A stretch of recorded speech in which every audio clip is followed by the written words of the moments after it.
I have about 3 different titles for this talk. One of them was in the conference announcement, which is the first one, and the second one, I thought kind of covers a lot of what I'm going to do in this talk. The path forward starts in the past, so we're going to look at some history and some things in the past here. Another alternative title here I considered using is OOP and FP should be friends, not enemies. But this is a very experimental talk for me. It has some parts that are pretty technical and has some parts that are kind of about engineering culture and stuff. And so we'll see how this goes. So let me know what you think at the end. Okay, so my name's Allen Wirfs-Brock. I have a lot of gray hair compared to a lot of you. Up there in the upper right, this is my Twitter avatar. A couple interesting sorts of things I run into occasionally is people like, wow. Actually, after I posted an actual picture of me, and these tweets at the end are things I got back, which was, wow, you're old. Oh. Wow, I thought you were a millennial. So I want to take a little informal poll here of the audience. So do you think I should stick with the blue millennial, or do you think I should go to an avatar that looks vaguely like what I really look like? So stick with the blue guy. How many? Give me hands. Okay, and you want to see my pretty face? But make it blue, yeah. So I think this guy up here wins. This is one of the problems with being a really long time guy in this industry is sometimes you have to pretend that you aren't, which is actually kind of weird because it's saying that there isn't value that accumulates with time and experience, which I don't think is true. At any rate, this is actually the computer, or the kind of computer. It's not the same actual one that I learned to program on in 1966 when I was a freshman in high school. This is a Burroughs 205. Which was a 1950s era mainframe, if you will, vacuum tube computer, had a drum memory for its main memory. It was built out of things like this. This is I think it was a decimal machine, and so its registers contained like BCD digits. I think this is one digit out of a register here. So it's pretty ancient, and things are very, at one level, seem extremely different from what we have today. But something I have to say is that the basic thing, the basic ideas, the basic approaches to what people today would call computational thinking, what it means to use a computer, to program a computer, to solve problems with a computer. The things I learned in 1967 and 1968 are as valid today as they were back then. All the physical details have changed, but the real basic concepts haven't. That module there, by the way, these are vacuum tubes, if you don't know what they are. That's what electronics were built out of before there were transistors. And I have to say, when I used this machine, it was an obsolete machine at its time. It's what they would let a high school kid play with. In today's terms, it would be like if you gave a high school student today an iPad 1. In terms of the length of time and how much the technology has changed, and at least in terms of the hardware in that interval, that's what it's comparable to. Anyway, so underneath here you can see there's an orange book. That's what the orange book is. That module is about the same size of this pretty thick book. And this is a lot of what I've been doing the last 10 or so years. I was the editor of the ECMAScript specifications for almost 10 years. So I was the editor for the ES5, ES 5.1, and the ES 2015, also known as ES6 specs. And for those of you who don't know about kind of the ecosystems of standards and stuff, ECMAScript is the standard that defines JavaScript. So essentially, I wrote the spec that describes modern JavaScript. So one of the interesting things I'm also known of, one of the most controversial things about ECMAScript in recent years is this number there, 2015. So prior to 2015, people who talked about ECMAScript specs, and there weren't that many because for a while it wasn't all that directly important to a lot of developers, called them by number, by edition number. You can see up here, it says 6th edition. And so for years, as this was under development, and took about 8 years to develop, people referred to it as ES6. And late in 2014 or so, I suggested to the committee, TC39 is the name of the technical committee, the standards technical committee who's responsible for these. They said, well, so we'd made that decision at that time that we're going to try to do new spec revisions every year. So it had taken, 5 or 6 years to get this one out, but the next one was going to be out in 1 year, and the next one of that in 1 more year. And I said, this is going to be really confusing if we just refer to these things as ES6, ES7, ES8, ES9, ES10. By the time we get out to ES15 or so, nobody is going to have any idea what the difference is between ES10 and ES11. And the tradition in languages has been to assign years. And so I kind of said, I think we should follow the tradition and put the year of publication in its name. And so we argued about that in the committee for a while, and then we decided to do it. Boy, on Twitter did that create a firestorm. How dare you? How dare you? We've been calling this ES6. All of us outsiders who have been waiting this have been calling it this. I have books in preparations when I call this, just real upset. And, it's 4 letters in a title of the thing, and we're really trying to help over the long run. But the reaction of the community was pretty crazy. And so, that's really one of the things in doing a job like this. You really have to have a thick skin, right? Particularly with social media today, because it's surprising, it's probably not surprising to people now, but how nasty people can be about the most insignificant things you can imagine. Anyone who isn't, not everyone, but certain people who aren't JavaScript developers, their favorite thing to do is trash on JavaScript. It can't be fixed.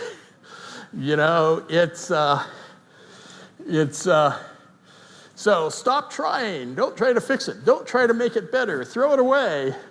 How would that happen? It's a terribly designed language. And essentially, the users of it are so stupid they don't even realize that they're using a terribly designed language. So there's real nastiness out there and stuff. And I guess some of it is just the kind of the culture of social media, which is a problem in and of itself that we need to deal with.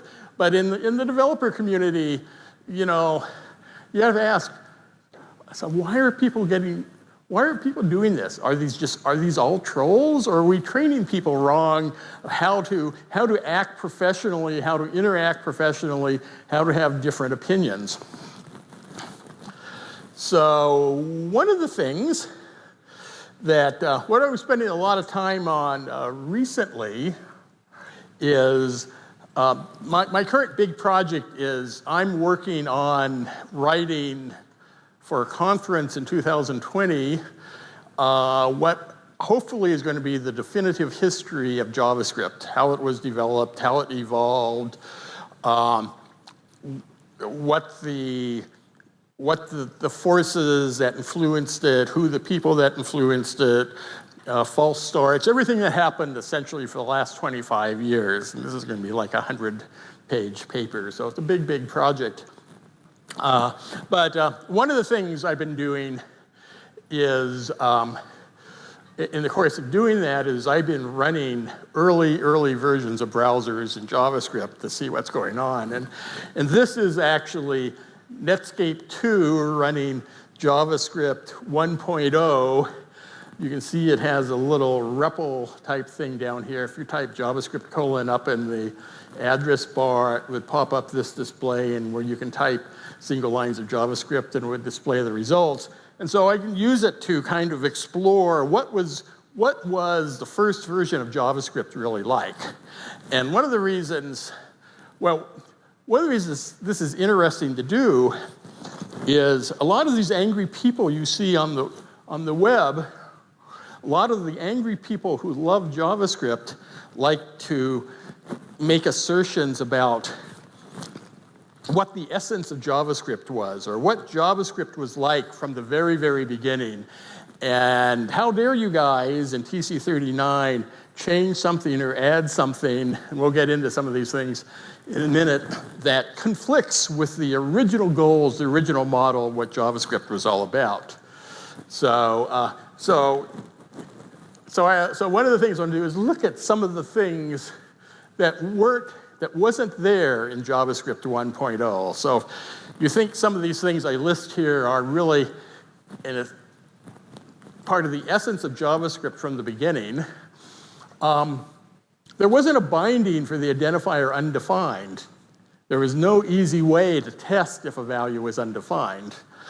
That's kind of interesting. It has lots of implications about the original intention for what one undefined was for that I'm not going to go into anymore, but if you want to talk about it, find me and talk about it, I'd be happy to. It didn't have, a lot of the statements were used to. It didn't have do-while statements, didn't have a switch statement, didn't have try-catch, didn't have labels. This probably isn't so important, but a lot of the basic statement structure wasn't there. It didn't have triple equals. Okay, that seems awfully fundamental. It didn't have type of, void, delete, in, or instance of. It didn't have call or apply. It didn't have garbage collection. The expectation was that the object you created would have the lifetime of the page you're on, and nobody would sit on a page for longer than it, you would, in the course of displaying the page, you'd maybe create a few objects, and then it would sit there statically as people read the page and then move on. And it was then when you left the page, it was all thrown away. So garbage collection wasn't really necessary. Some other things. It didn't have nested function declarations. Inside a function, you could not define another function. It didn't have function expressions or anonymous functions. Essentially, it didn't have lambda expressions. So are lambdas one of the fundamental pillars of JavaScript? They weren't in JavaScript 1.0. It didn't have actually a distinct array constructor or as a type of object. Arrays were just objects that you happened to use numbers as the indices. It didn't have object literals, didn't have regular expressions, and it didn't have prototypal inheritance. There was no prototype property on functions. The constructors, the built-in constructors, the few that there were, did not have a corresponding prototype. You could not go and change object prototype and add something there because there was no object prototype. Okay, so So talk about fundamentals of JavaScript. That wasn't there. Now, some of these things came along within 6, 9, 12 months. There was JavaScript. In this case, JavaScript 1.0 was followed by JavaScript 1.1. 1.1, in fact, did add, down here under function, did add add prototype to functions. So you could, in fact, at that point, think of defining a constructor function and putting methods on its prototype object. But there was still no way to really construct a prototype hierarchy. Since there were no function expressions, it was very difficult, probably to the degree that nobody did it, to actually create the equivalent of the create function, which creates an object and wires its prototype in, because there's no way to set the prototype on an object. So there is really no way, if you had a constructor, to take its prototype and replace it with a new object whose prototype is linked up a chain. There's just no way to easily do that sort of stuff. The other interesting thing about JavaScript 1.0, it had almost no library. Okay, it had date, it had the math functions. That hasn't changed very much. String, there was no string prototype. There were a few string methods dominated by the 13 HTML wrapper methods that are still there and nobody uses. But it wasn't until 1.1 that you got things that like split that worked. Now, a few of these existed in 1.0 but were buggy. Similarly for arrays didn't come along till 1.1, and when they did, where is an array here? Again, there's only like 3 methods on array. That's all you had to work with. So there wasn't really a whole lot there. So I mean, the real point was JavaScript 1.0, 1.1, a very, very simple, very, very sparse language. It was not a functional language in any real sense. It didn't have prototypal inheritance in any real sense. That's simply a myth. So, so one of the things we get,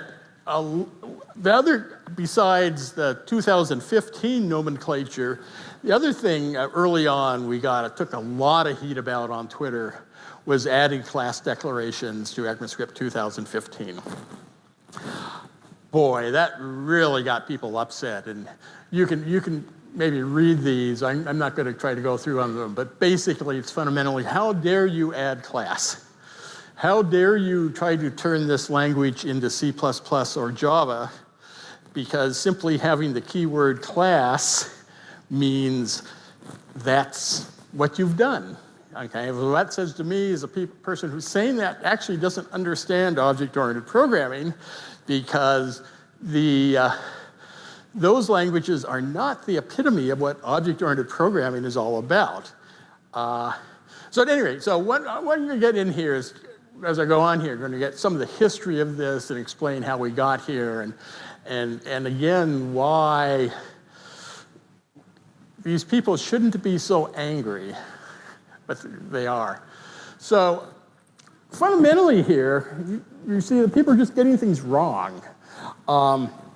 That's an analogy I like to use is when they say object-oriented programming is all about building inheritance hierarchies. Well, that's as silly as saying what the essence of functional programming is everything is immutable.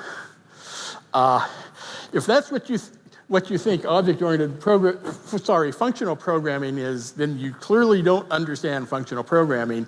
If you think what object-oriented programming is all about, if you think is building inheritance hierarchies, you don't understand object-oriented programming.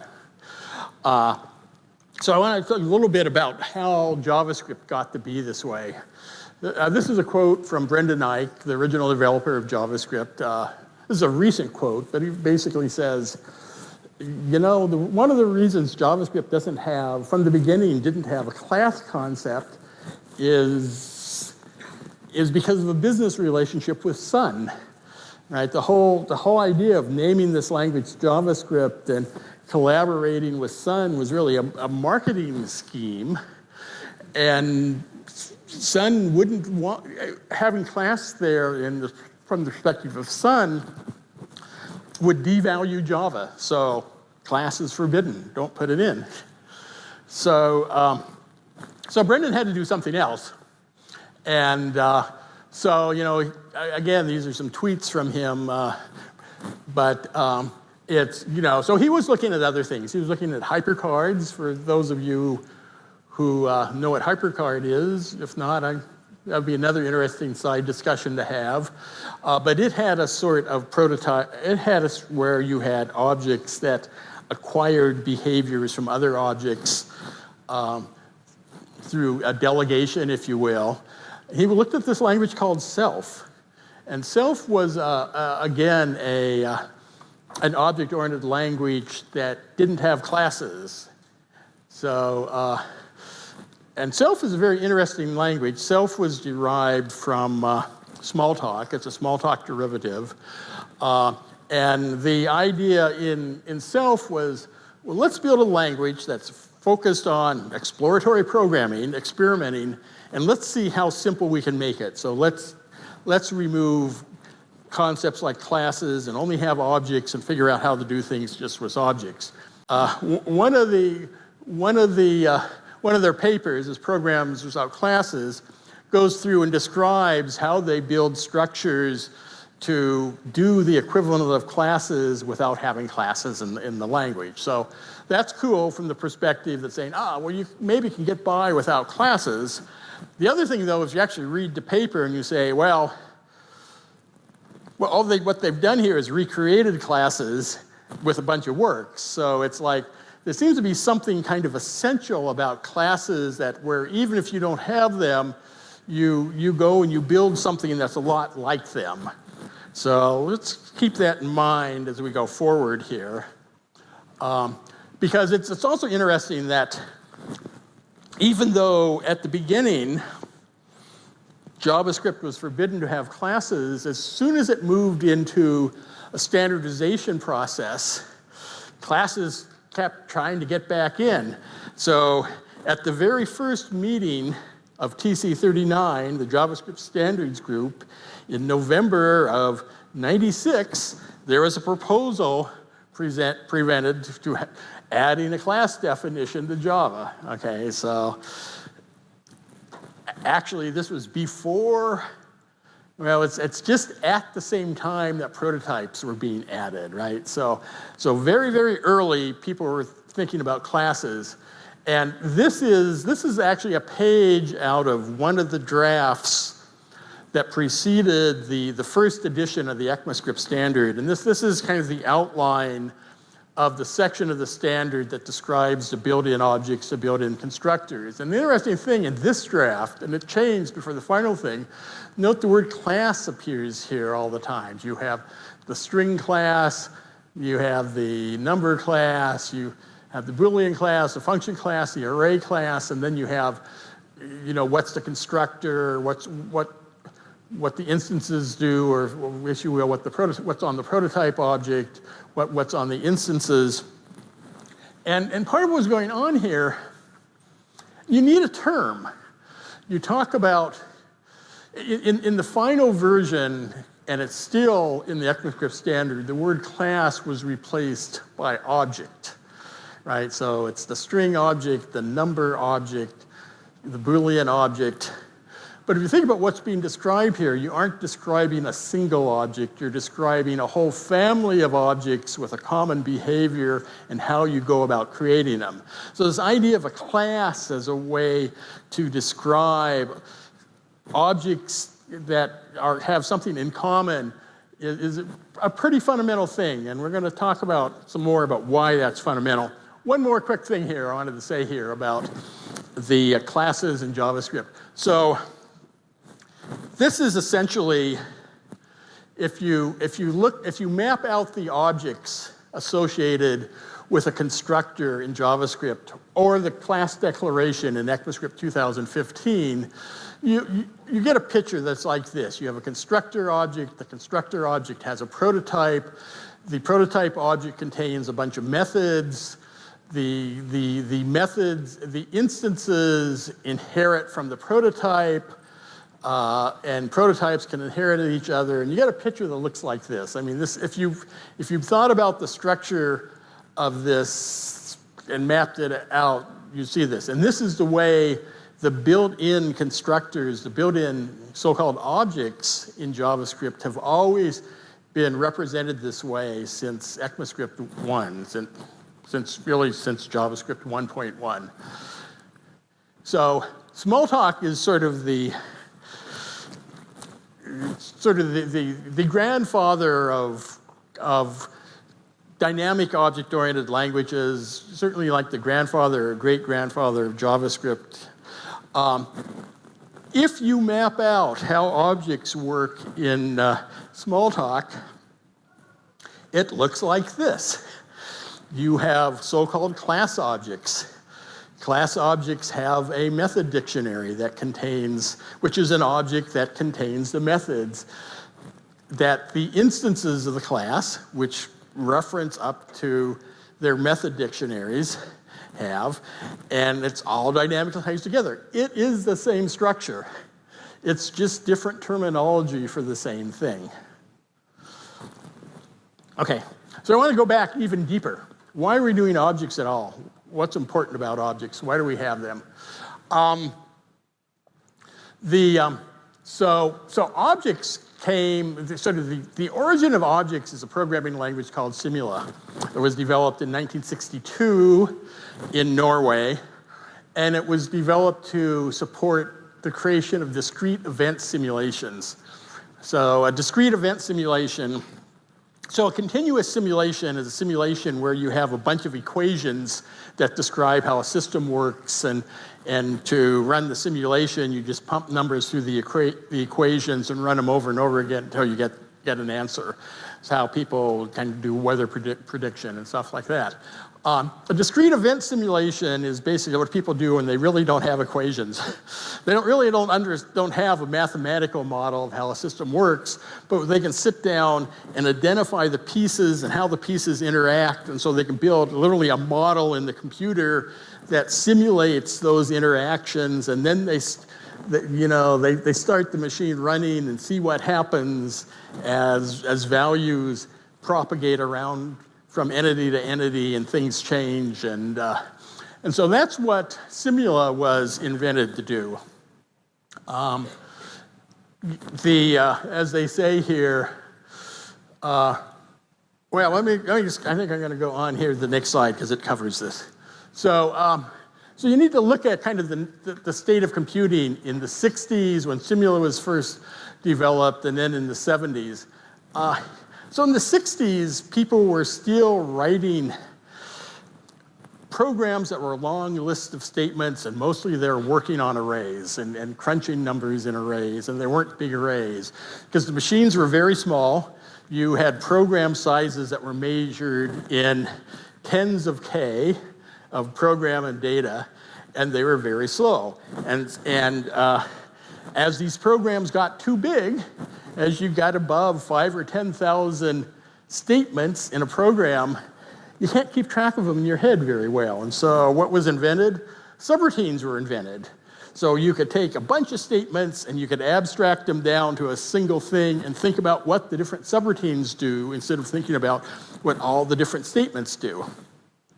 And then the 1970s came around and the computers got an order of magnitude or more bigger. You started dealing with like 100 KB size programs, and just a bunch of subroutines were too complicated to keep in your head. And so people invented other things, programming artifacts like records and pointers and data structures to abstract over what it is you're trying to build, and techniques like structured programming to manage what you're doing. And so that really enabled people to manage the next higher level of problems. It's like there's the human mind, there's kind of like there's only so much you can keep in any given human mind. So as your problems get bigger and bigger, you need to find ways to chunk what's going on into a number of pieces that you can keep in your mind. And that's kind of what was progressing. The other thing that happened was going on. So going back to Simula, just as Christian Nygaard, he said, so the essence that he discovered, part of doing Simula, was that you could think of any program as a simulation, right? That it's you've taken a problem, you build a model of it, you describe how the pieces of the model interact, and whether you're modeling something that exists in the real world or whether it's completely imaginary, you can describe that in terms of these interacting entities in a program.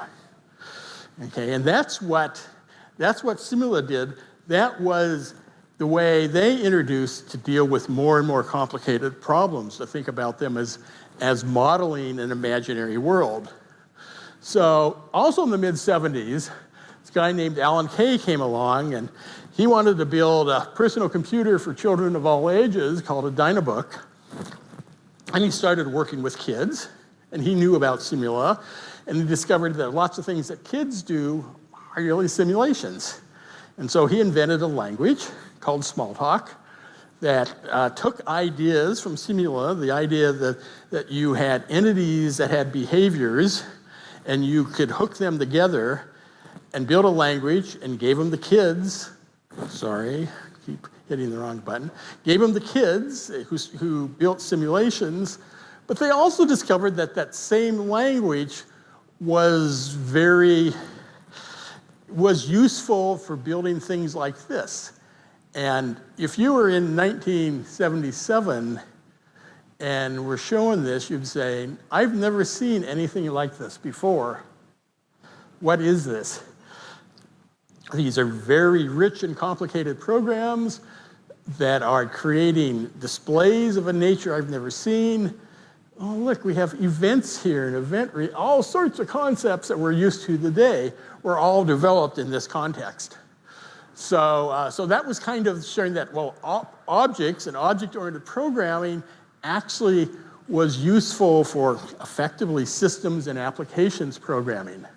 And so as we moved into the 80s,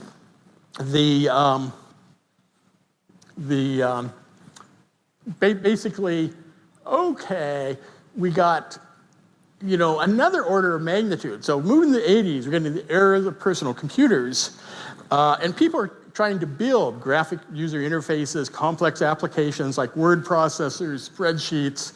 We're now dealing with megabyte-sized programs as we get into the 80s and stuff. How do you manage all that? Well, so objects became the technique for doing that.